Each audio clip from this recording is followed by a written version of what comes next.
Za tiste, ki imajo večje medzobne prostore, to pri mladih pomeni v zadnjem sektorju, za odrasle pa so te medzobni prostori že tudi večji praktično pri vseh zobeh, uporabljamo medzobno ščetko, ki pa očisti medzobne prostore le točkovno.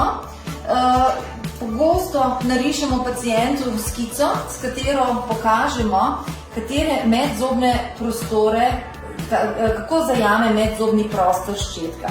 Se pravi, medzobna ščetka, interdentalna ščetka gre v medzobni prostor zgolj v tem področju. Potisnemo jo not in ven. Zato je nujen pripomoček zobna nitka.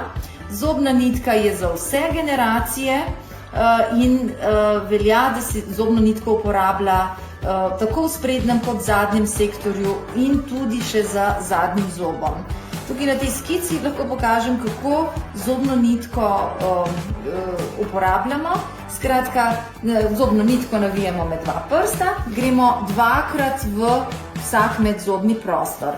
Najprej gremo z žagajočimi potegi z nitko in čistimo celo to površino, gremo tudi 2 mm nežno pod dlesen in potem spet žagajočimi gibi po površini tega zoba ven.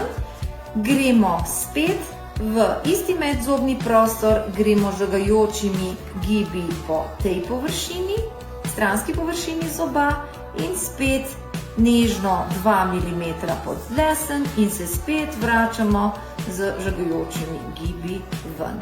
Tu vidimo, da zobna nitka očisti vso tole površino in površino tega zoba, medtem ko če bi uporabljali zgolj in samo interdentalno medzobno ščetko, bi očistila samo ta del. Seveda priporočamo tudi uporabo strgala za jezik, kajti na jeziku so številne papile, med katerimi se nabirajo večji ostanki hrane.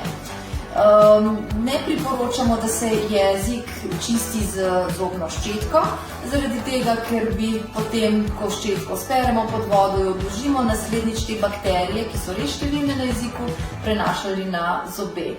Zato uporabljamo strgala za jezik, to je plastičen pripomoček, ki ima na koncu trikotno obliko, s katero gremo na konec jezika, nežno potegnemo po jeziku, speremo pod vodo, kar je 4x, 5x.